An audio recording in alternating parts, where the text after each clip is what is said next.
Good afternoon. My name is Alvin Taveras, and I'm your Southwest Florida Realtor. Today, we're going to be talking about your investment options, which is very important for investors to understand the pros and cons of any investor strategy. Today, we have a very special guest, someone who is very knowledgeable and definitely capable of answering some of the common questions. We have Jeff Tamarillo, who's the president of Southwest Florida REIA. That's a local real estate REIA in the region. And he's also the broker of Steel Bridge Realty. Jeff, to get the ball rolling, can you kind of paint the picture as to when you realized it made sense to start putting money and investing within real estate compared to other investment vehicles? That's a tough question, actually. The number one thing you got to do is to figure out what you're there to do, most importantly. But something I do once a quarter is I kind of look at what other yields are out there, because it's all relative. You know, real estate you can get better yields, and there's other reasons to invest in real estate. You know, there's a lot more stability. Your house isn't going to go down in value 50% in 3 hours like a stock can. There's also, there's a lot of tax benefits to also owning real estate. But most importantly, you have to figure out what's available out there. If T-bills were paying 12%, I'm not sure I'd own much but T-bills. So you really have to figure out what is what within the market, and then identify your basic. I call it the 4 basic questions whenever you're investing. And that number 1 is, how much capital are you looking to employ? The number 2 is, when are you going to need this money back? At some point you're going to need it. It's part of your retirement plan. If it's not part of your retirement plan, then awesome. What's your desired rate of return? What's kind of a minimum? And you kind of got to balance that. That's why I do a quarterly look for me of what's out there. And then the last is, what's your risk tolerance? Risk tolerance is a very personal question. Some people, if they lose on a deal, they can just walk away from it and do the next deal. Some people, if they were to lose $1 on a deal, it's going to ruin their life for weeks. And then on top of that, it's an age-based question too. Swinging for the fence in your 20s as opposed to swinging for the fence in your 60s is totally different, particularly what percentage of your net worth you're swinging for the fence with as well. So when it comes to investing, there's a lot of questions you have to ask yourself. I get so many people that reach out to me that they just want to do deals. They want to look at deals, and they don't have that, what I call that high-level narrative. And without that high-level narrative, you don't have a plan. And without a plan, you are much more likely to make mistakes. Right. Yeah. You said a lot of things that make a lot of sense. I think when it comes to risk tolerance, it's also important to understand your exit strategies. So for example, if you're doing flips, but if you got stuck with a flip, you can't sell right away, but you can rent it out for a profit, well, then your risk tolerance becomes very, very low. And that's a very good strategy. Jeff, you started out just like me when it came to flipping. This is buying a property, making some repairs and improvements in the properties, and then selling it for a profit. There are a lot of benefits to it as to that's very easy to understand, and there's a great sum of money. Jeff, can you walk us through some of the pros and cons that you've seen when it came to fix and flips investment strategies? My story is interesting with fix and flips. I was a mortgage broker doing mortgages for people that were flipping. And I kept looking at my mortgage broker fee versus the seller side of the HUD. And every time I'd do a mortgage on one of them, I'm like, I need to be that guy. That guy's made a lot more money than I did. We ended up buying 5 in one day off a wholesaler. Hard moneyed them all, leveraged them up, did the easiest rehab first so we could just get some cash flow. And in that entity, I think I did 29 in 2 years. And then in other partnerships and investments have probably done another 60 after that. So flipping is fun. It's not really investing. It's trading. I have a blog we did for the REIA that, are you an investor? Are you a trader? Like we flip a lot of land. I'm part of a partnership that flips a lot of land.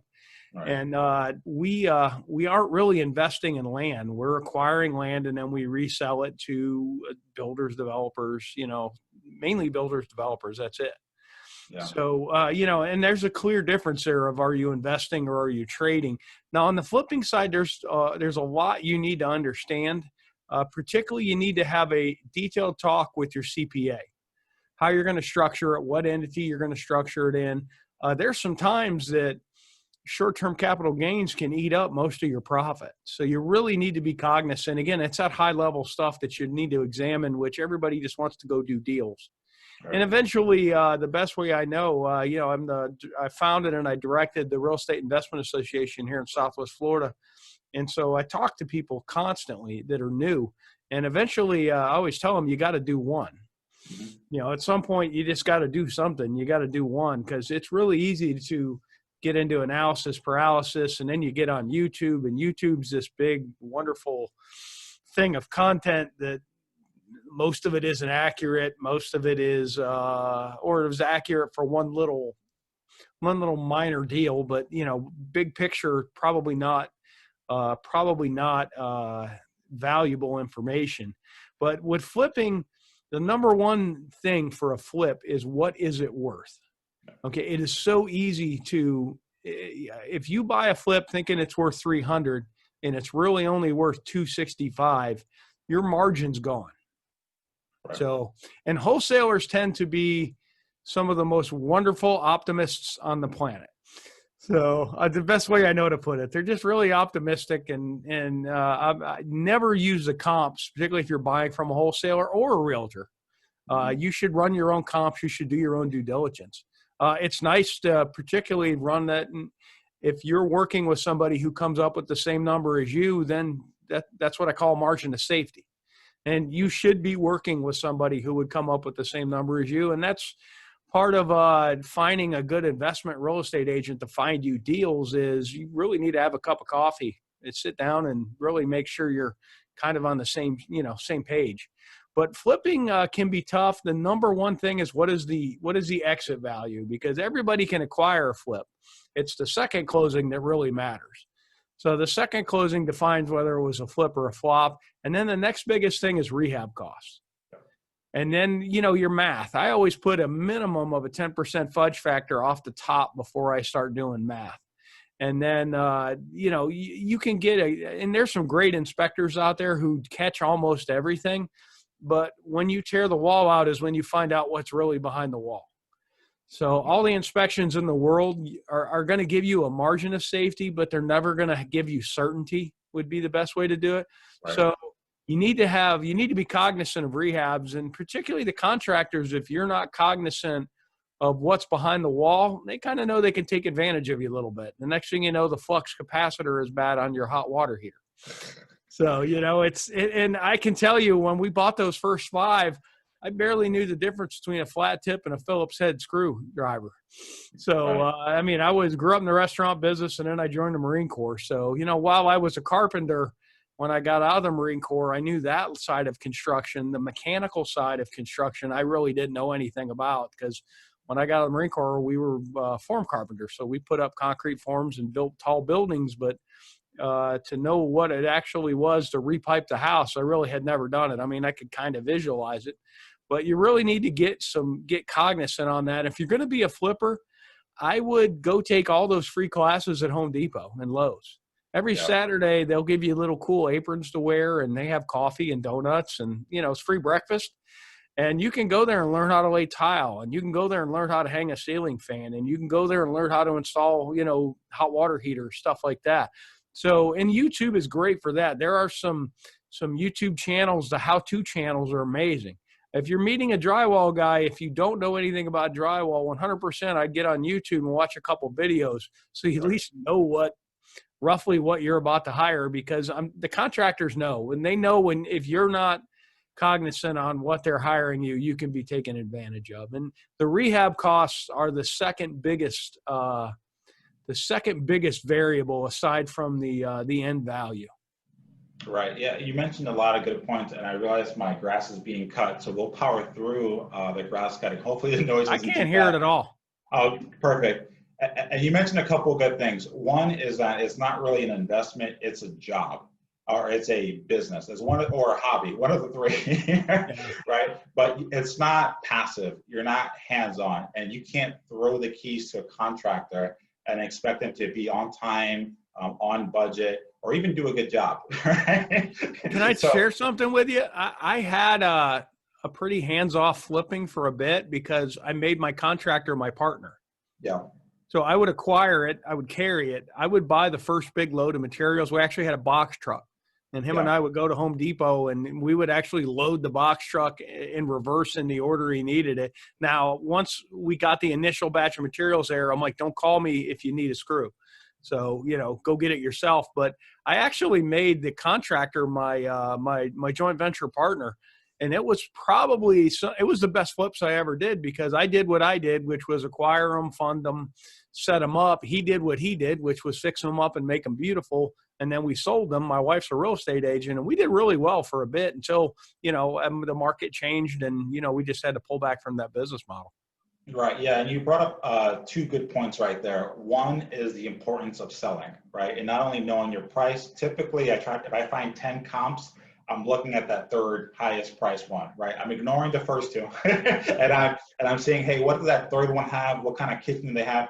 Because I don't want to overbuild or add luxuries that aren't normal for that neighborhood. So I want to aim for that third. Maybe I'll price it at that top price point for a time period to see if I can get it, depending on what the market is.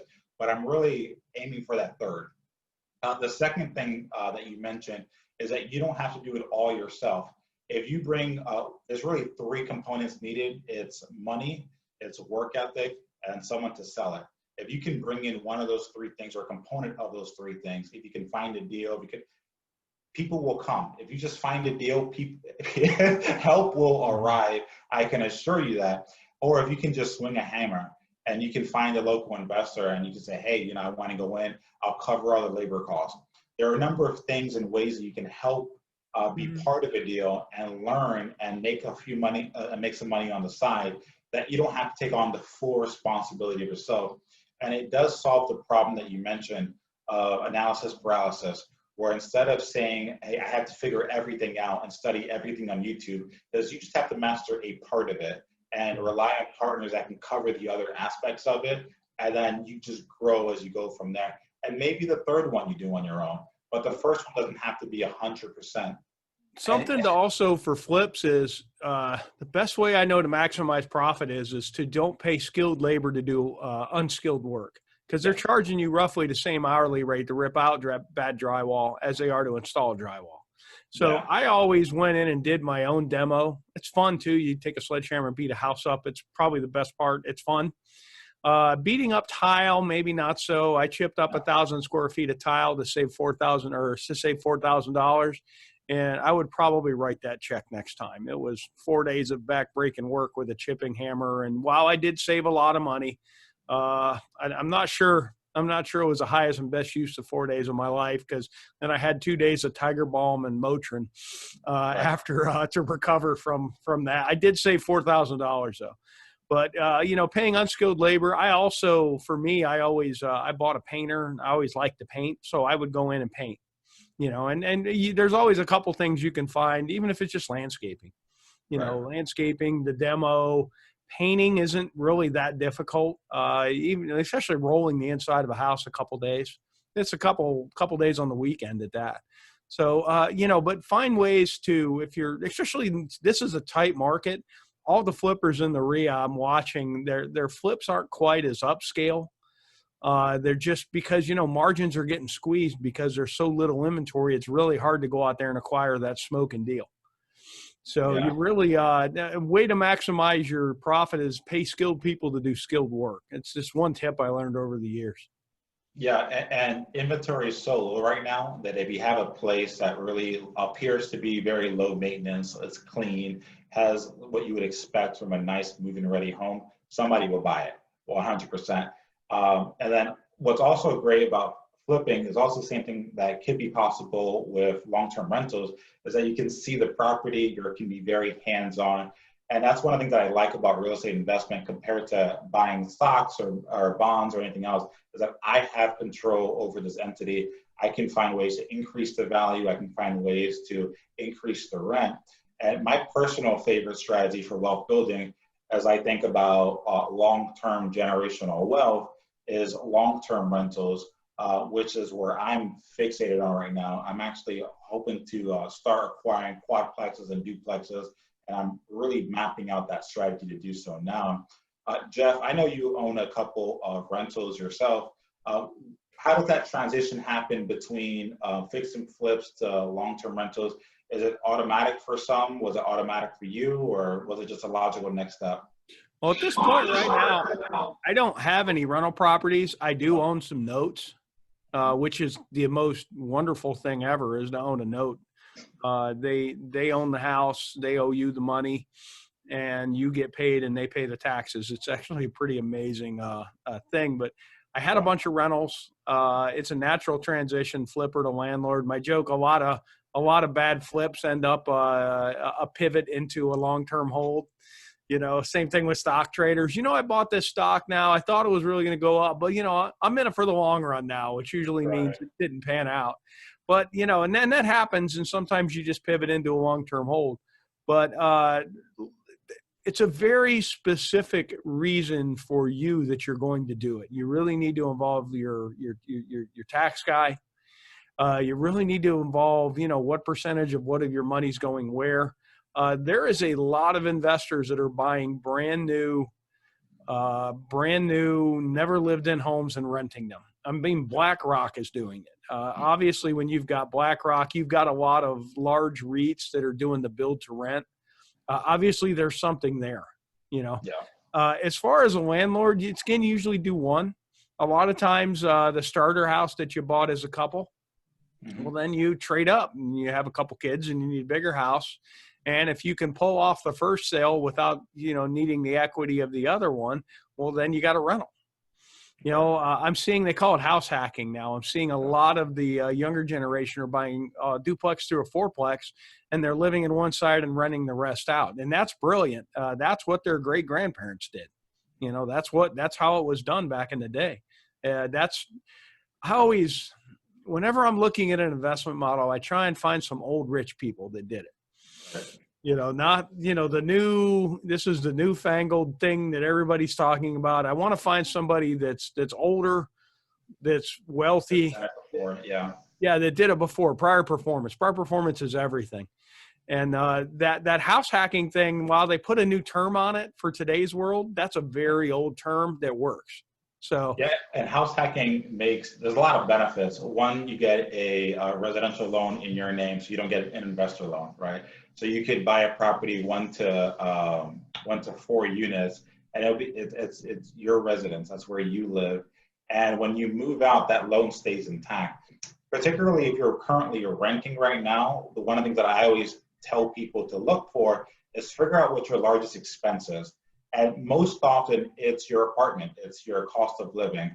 And so if you're looking to build wealth long-term and increase your personal cash flow, you have to attack that, your largest expense.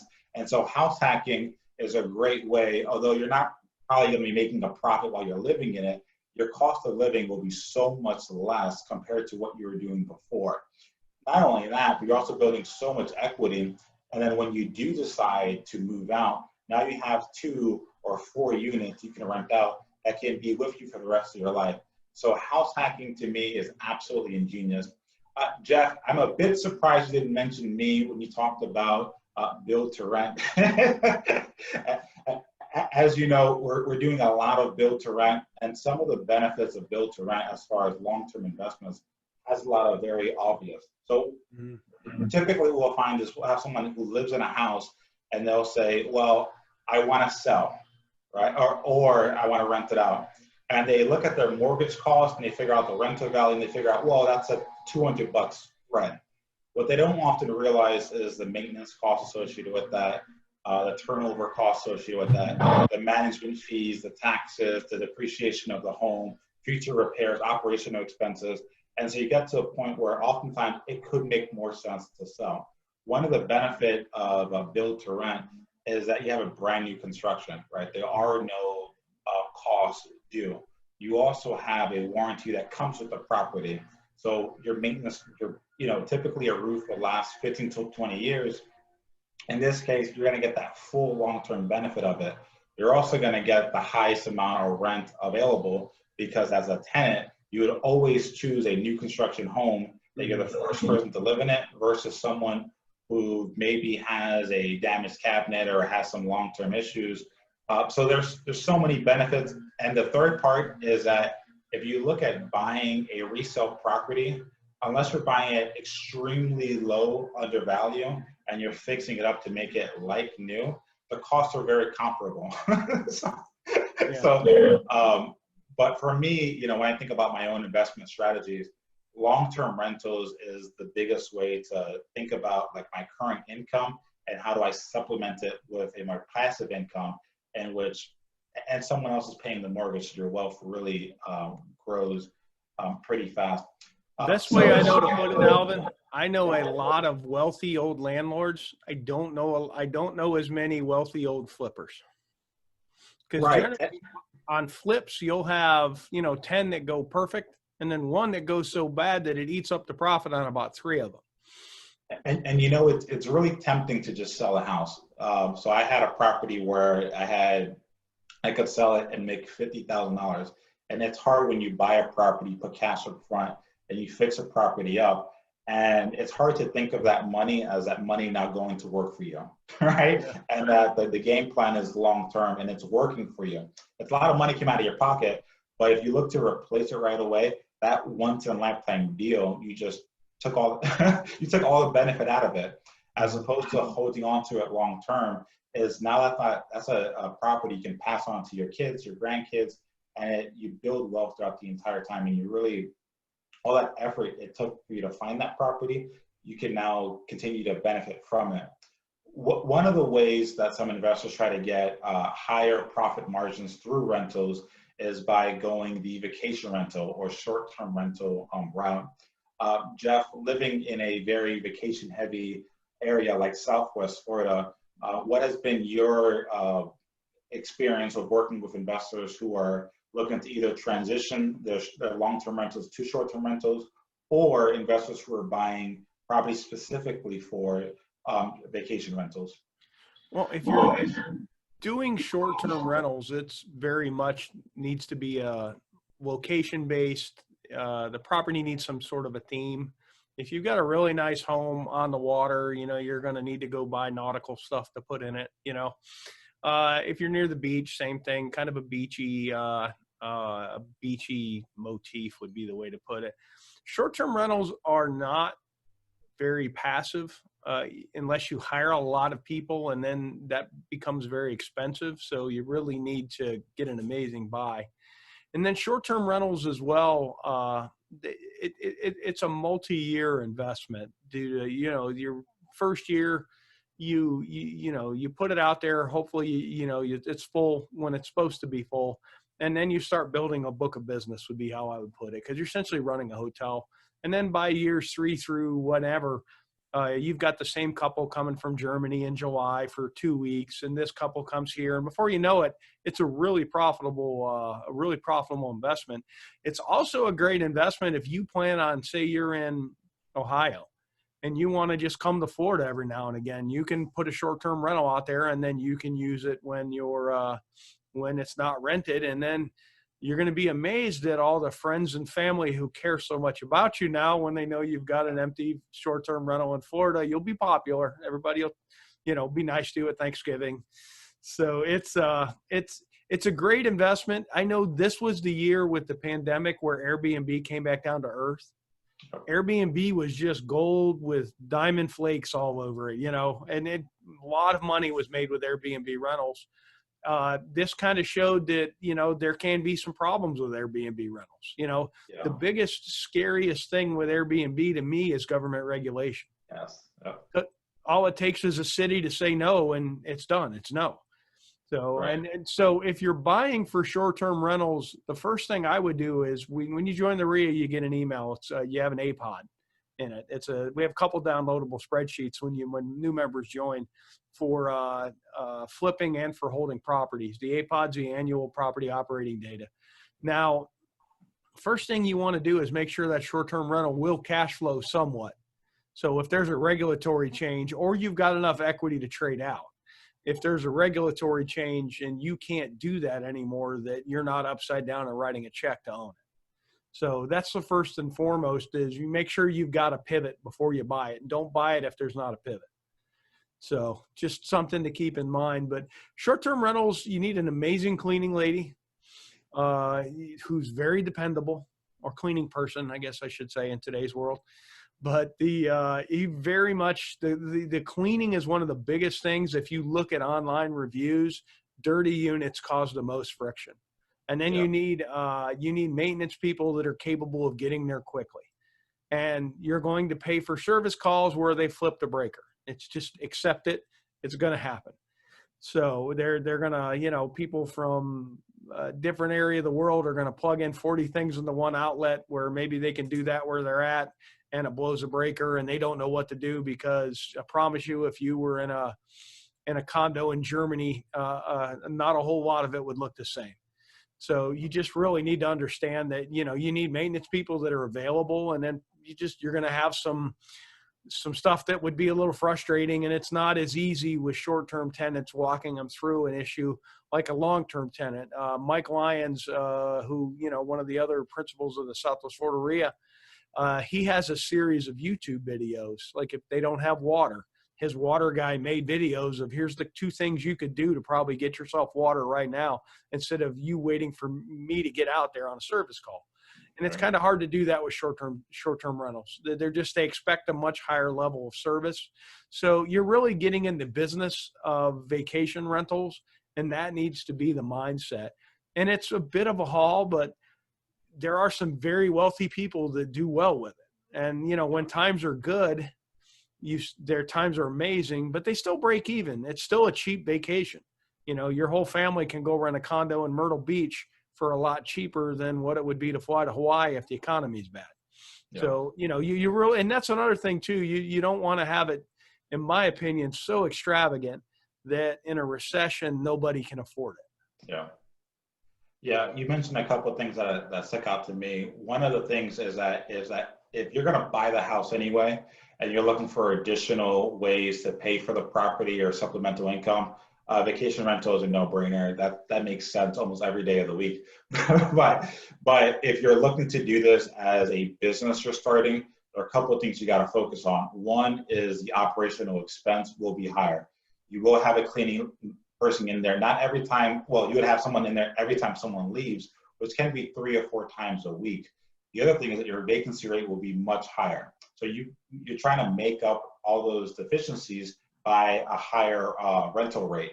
But again, turnover will be a lot higher, vacancies will be a lot higher, and your operational expense will also be a lot higher. And one of the big concerns that makes me, cautious about the vacation rental market is the regulation, in which we've seen areas like Naples kind of start clamping down. They opened it up since, but you just never know when they're going to clamp down. And there are a lot of residents who they really have an issue with the noise of a property, or of people having gatherings, playing music and everything, but they don't think of it as a noise ordinance issue. They think of it as a vacation rental issue. Yeah. And so they attack and solve for that problems by going after the vacation industry. And so, it's an ongoing battle between residents and your business. And so that's something that, to your point, you need to have an exit strategy. You need to have a way of pivot, either a lot of equity where you can sell out, or you can convert that into a long-term rental. Now, one of the ones, and this is one of the ones that we have differed the most on, and I don't fully understand, because my long-term plans is to supplement my current income with long-term rentals and cash flow. And when I think about land acquisitions or investing in land, I don't see, besides a parking lot or a food truck stand, I don't see a way to make cash flow from land. But Jeff, obviously you have a different opinion of that. Jeff, can you share the benefits of land acquisition? Well, we're trading land.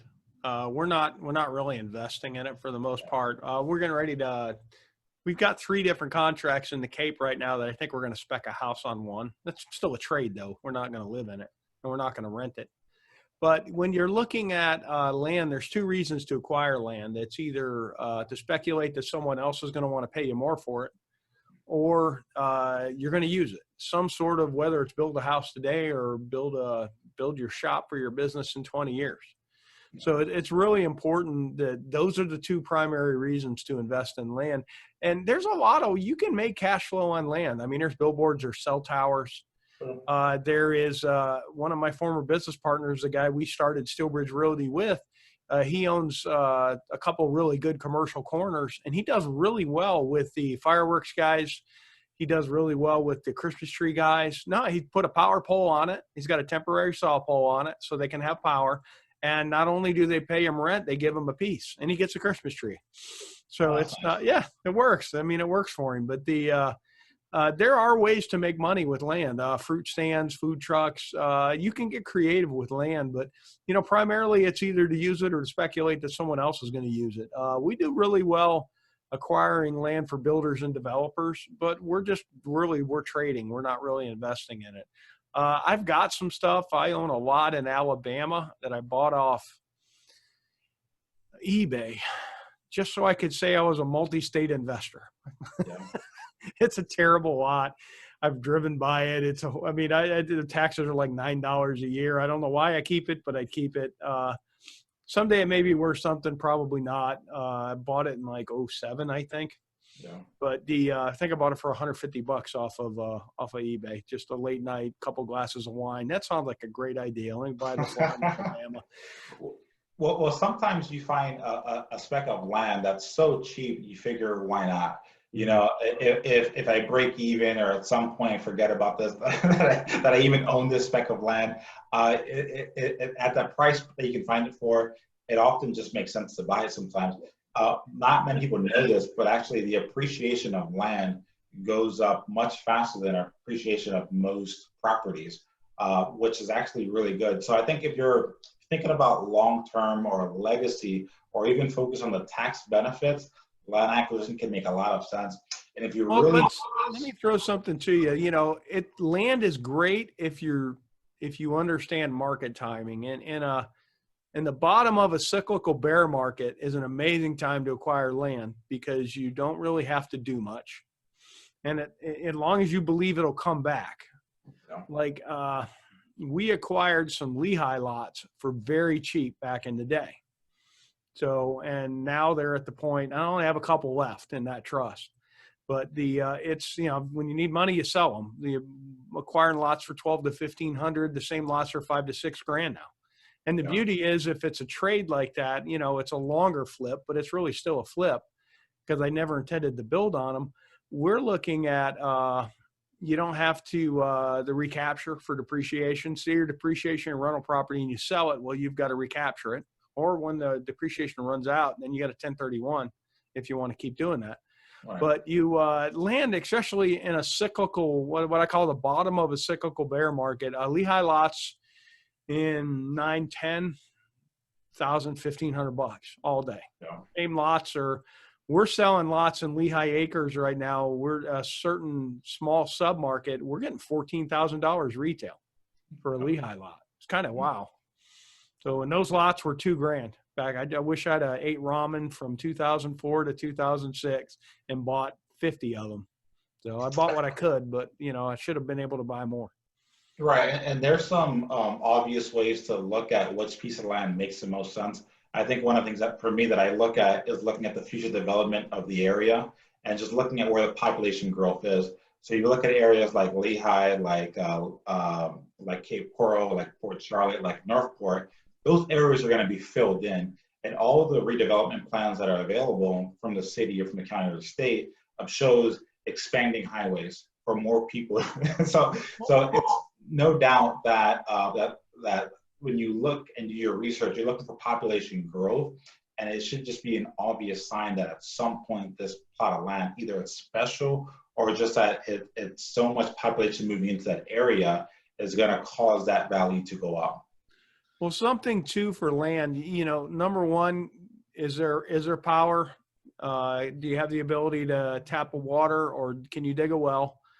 Do you have the ability to have sewage, or can you tap into a sewer line? So, and then, what are the roads like? Are the roads paved? Are the roads gravel? Do the roads flood? There's some areas that 40 years ago they put roads in, but they're not really there anymore. On a Google map, it looks like it, but it's a bunch of grass. There's a little neighborhood in North Fort Myers where part of it is kind of going back to nature, and people own the lots and they trade the lots, but nobody's building on those lots. There's some stuff on Northport, the other side of the interstate, where they don't have power lines. Because I crack up because there's a guy marketing some on Craigslist as off the grid building sites. The irony is, I think he's asking $3,500, and you should be able to acquire the no power lots for $1,000 all day. Yeah. So, but you really need to understand. And then there's environmental concerns with every lot as well. Like in the Cape, you've got burrowing owls, gopher tortoises. In Charlotte County, you've got the scrub jay issue.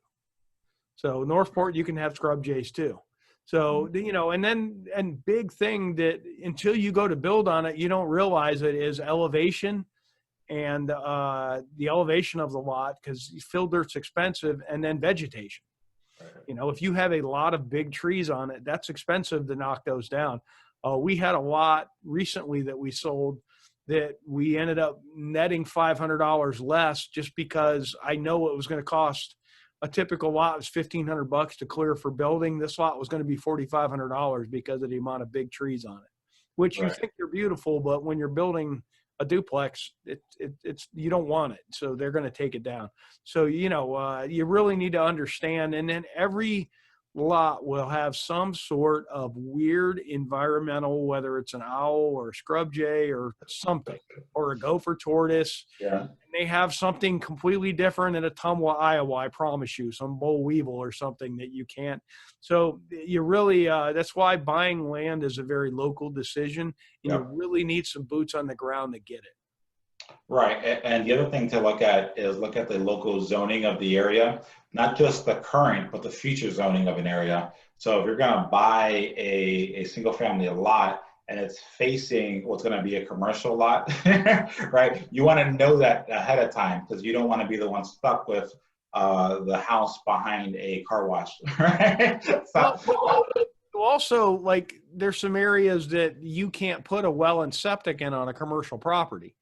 So if you don't have utilities in an area and it's zoned commercial, that's essentially a lot that really doesn't have value until they run the utilities there. So, and if you hold out for the utilities to show up, that, especially if it's a nice corner, that becomes a very valuable lot. So, you just need to know the local modalities, but commercial's a lot tougher. And there's always a lot of times the ability to walk it up the entitlement pyramid, but once you take a lot from residential to commercial, the tax bill gets pretty wow. Yeah. So you really it's not something. It's something to dabble in, and as long as it's not the grocery money, you're fine. But you really need to understand what you're doing, and then have some local knowledge as to. Particularly the local, every market has some sort of weird local environmental thing, and we're doing business from Palm Bay all the way to Golden Gate Estates. So we're our land partnership. We're all over the state of Florida, and every little area has some weird quirky thing. Yeah, and Jeff, you and I are heavy into educating our clients because we want them to be knowledgeable. We think that the more knowledge they consume, the more they can make smarter decisions, thus be profitable in their investment strategies, and then grow in their investment portfolio. And obviously, and working alongside investors, that helps the journey from both sides in that process. But there's some investors who don't want to really get into the local knowledge, and they start investing as what's called REITs. And REITs are real estate investment trust. These are funds that you can buy. Typically, your financial advisor will sell them to you, your financial broker will sell them to you. And they should be compared more to stock markets, to bonds, and other investment vehicles, because you don't have a say in which property is being acquired. You simply put money in, you're looking at the returns. Now, I don't know any real estate investor who doesn't think they can outperform a REIT. One of the reasons why we become into real estate investment is we're very prideful of ourselves. We're very proud of our abilities to learn and grasp issues and really make smart decisions and be in control. Jeff, can you talk to us about REITs and your opinions and where it makes sense and where maybe another route may make more sense? I own some. I think REITs have a place in everybody's portfolio. You shouldn't have 100% of your net worth flipping houses. That's a bad idea. But I look underlying the REITs that I own. I'm not going to go into them like the exact REITs, but I own some REITs because I like what they own. I mean, you're buying into two things: the asset class they invest in and the management team's ability to perform. So, and that's the two things you need to do due diligence on. I would be a little scary of a REIT right now that owns malls and big retail boxes. I am very bullish on REITs that own industrial property, because especially industrial where people can go do things and work is very hot and will be hot forever, because ultimately, every contractor in the world needs a shop. It's very hard to paint 5 houses a week out of your garage. It's just real businesses need quality shop space. Industrial's great. Self-storage, there's like a cult of people that keep them in business that I don't know. I'm cheap. I don't like to have another monthly bill, but I know there's always people at the self-storage places. And then, always wanted to do the auctions of those too, just for the heck of it. But, there's some REITs that do amazingly well with self-storage. And, self-storage is such an interesting concept, because back in the day, if you bought a really nice corner whose time wasn't here yet, you threw a self-storage facility on it to pay the taxes until the time came, till the development hit it. And now it's like a real business. It's almost like a food truck. At one point, a food truck was just something for a restaurant to go out and maybe put at a festival so that, more people would know the restaurant's there. Now the food truck's really making money. It's kind of similar scenario. But I would be leery of REITs that own a lot of retail. Office is a little scary. Now, medical office, not so.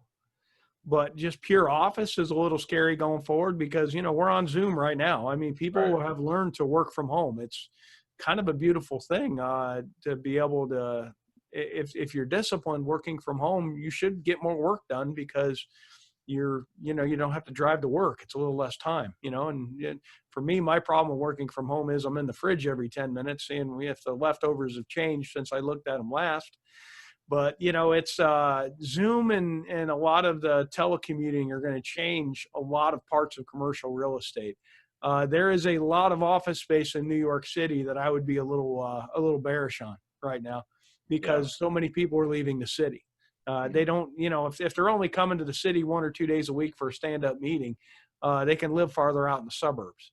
So, and that's happening too. I guess there's like 15,000 empty apartments on the day we're doing this in New York. That's what's being published. I haven't toured all 15,000 to know that to be a fact. But the pandemic is going to significantly change real estate, and there's some REITs that are in a wonderful position to do so. There's a REIT that Publix is forming to just own their own stores. I would invest in that. That would be, who doesn't? I don't care how bad the economy is, a chicken tender sub is still a viable option for everybody. If it's a Florida and a Georgia thing to know this. But, and there are special purpose REITs like that. If you can get in something like that is always a great investment.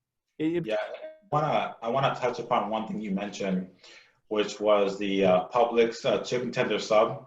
It's such a great value, because the turkey slices are so thin that sometimes when you get the chicken tenders, they can't even close it. It's so packed with meat. It's a really good value, and often it's like $6 or $7. I highly recommend getting that from Publix.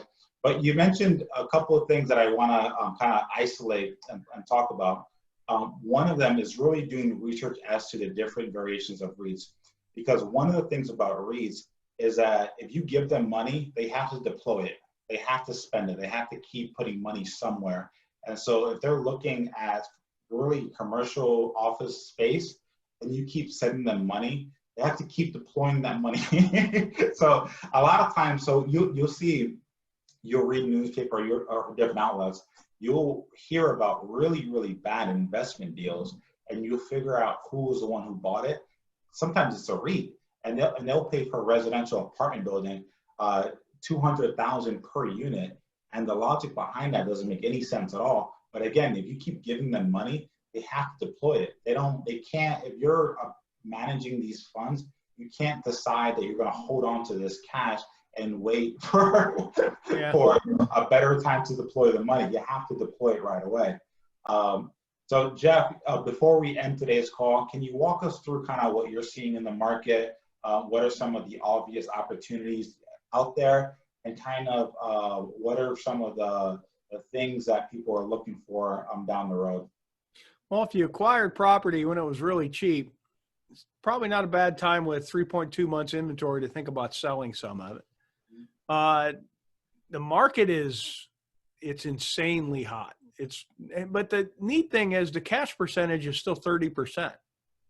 And you have 30% of last month of the purchases were cash with sub 3% interest rates. I mean, it's kind of mind boggling. I have a private loan on just about everything that I have a loan on. And I just would rather not have a traditional banker in my life. But like I've got my house I live in, I have a 5% private loan on it. And I'm at the point where, 2 3/4, it may be worth the brain damage of having a bank in my life. I mean, for me, it's if I change insurance companies, I text a picture of the deck page to the mortgage holder and he says, cool, and we're done. You know what I mean? It's not quite the same when you're dealing with Bank of America or Wells Fargo. So there's brain damage to have one of the banks in your life. But the interesting thing is like we started out, this was on the 2020 was probably going to be the record year of all record years from a volume perspective, sales count perspective, pricing, not pricing yet. We still haven't eclipsed any of the 2005 stuff. And then the pandemic hit, and now we're back to being positive. When I analyze a market, and I have done market analysis for REITs, for hedge funds, I've done big product offerings on defaulted notes back in the day. I've done a lot of metrics. I'm pretty good with markets. And there's some basic things you want to do. Number one's volume. Number one, the biggest thing is volume. Is the market growing or declining? For me, on a year-over-year perspective, if the volume's growing, I'm what I call risk off, unless there's something else scaring me. If the volume year-over-year is going down, that's the whole supply and demand thing, I'm risk on. So I was risk on during the pandemic. We're now back the year-to-date, and you really don't want to focus on 1 month ever or 2 months ever. You really want to get the year-to-date or 12-month running average against a 12-month running average. But I'm back to being risk off right now. I mean, and it's still shocked at the cash percentage, 30% of the sales being cash in spite of all this. And there is a lot of people out of Northeast. There's a lot of people. There's so much money coming out of California. Steelbridge, we are the broker of record for a group that sells properties nationwide. And I want to say we got like 18 contracts pending, primarily in Northport. And almost every one of them is California money.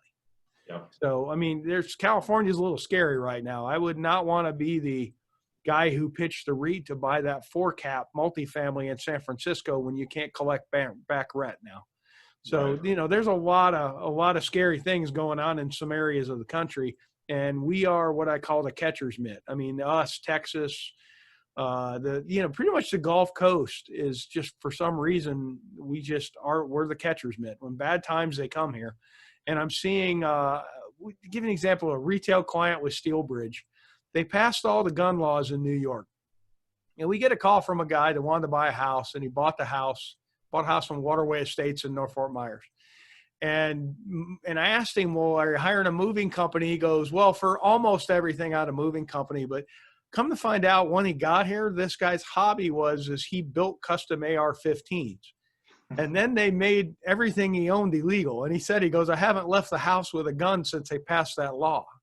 Right. And he said, it felt really good to put all of my guns on a U-Haul truck. And he goes, when I crossed that state line, I was no longer a felon.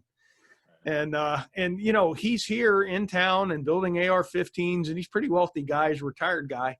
And he's here because they changed the gun laws up there. And as he put it, he goes, he couldn't go to the range. And he lived in the country. He goes, I probably could have gotten away with it. But he goes, weird case scenario. He goes, I'm a felon if they see me with this rifle that, he wasn't giving up. So, and there's a lot, not just with the Second Amendment, there's a lot. Taxation's a scary thing in some parts of the country right now. And I don't see how they fix it, because at some point, you've set up the system as a government, and you've got to kind of fill the bucket every year to keep the system running.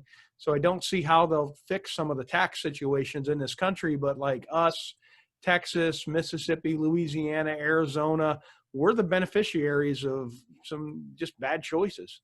So the market's really hot. You've got what I call the high tax state refugees. You've also got millennials were late bloomers. Now they're either buying their first home or a first trade up. And Gen Z is coming into the market heavily. And Gen Z is younger than the millennials. And the interesting thing with Gen Z is they only grew up in good times. They've never seen a recession they were really little when it happened. They were 5, 6, 7 years old. So they really didn't watch the Great Recession. They just knew maybe mom couldn't take them to Chuck E. Cheese as much. So you've got a lot of the new construction entry level is Gen Z. And it's smart at that age to buy a new house, because you don't know how to fix nothing. So you're just going to make your dad and your uncle come fix everything. And while they're always going to come, I'm a dad and I'm an uncle, I'm going to go fix it for them. I'm going to be a little grumpy. They better have dinner and all that. So the market's got a lot of weird modalities. You still have a large segment of baby boomer retirees coming in. And the low interest rates and Gen Z emerging as a viable home buyer is enabling a lot of them to sell their homes up north and come here. Yeah. So it's a lot. It used to just be I could track the baby boomers and track our market, and we were really good at through presentations at the Southwest Florida Rehab. I'm on the record from 2007 forward being right all the way through. And it was really just using the boomer census numbers to kind of extrapolate what our underlying driver is. There's a lot more to the market than just the boomers now, but they're still the richest cohort by far. Yeah. And the beauty is when they come here, they spend a lot of money because they don't have anything else to do. Mm-hmm. And if you don't think there's a huge underlying driver in the market, I would tell you to try and go to Olive Garden on Pine Island Road Friday at 5:30 and just try and get in. And it's basically your grandma and all of her friends trying to go have dinner. And they had lunch there 3 times that week too. Yeah, absolutely. There are probably 3 things that I want to highlight from what you just mentioned. One is focusing on the macro and the micro. If you look at the macro as a whole, it's hard to figure out what's really happening in the market, because you have a lot of massive migrations, you have a lot of people changing patterns, and it's really difficult to pinpoint. Look at the micro, and really when we look at like where people are coming from, I had a buyer who bought a property in Cape Coral. I did a video tour of the property, and that was all they had to see. Went ahead and bought it right away. I had a couple from North Carolina who came and saw 3 properties, immediately put an offer on one of them. And it's that urgency and this understanding of what so special about this region. And even locally, when we focus in on just Florida as a whole, we have people coming from Tampa, from Orlando, from Miami. Southwest Florida is still very, very affordable, especially with the types of just communities we have, the proximity to beaches, proximity to get to open water on a boat. It's still very affordable. Mm-hmm. And even if you're skeptical about the macro and the country and the economy as a whole, it's still perfectly within a reason to be very optimistic about the micro and the local economy. The second thing that you mentioned that I think is pretty impactful was a generation shift. Sometimes you can drive, like I just drove through Brunswick Road earlier today, and you see just rows and rows of houses, and you think to yourself, where do people work? where is the employer that's hiring all these people? And to your point, they bring their money from Chicago, they bring their money from Boston, they bring the money with them, and they spend it on roofing, they spend it on the house, they spend it on furnishing the home, they spend it on going out to a restaurant, and that's supporting the economy, and it has been for a while.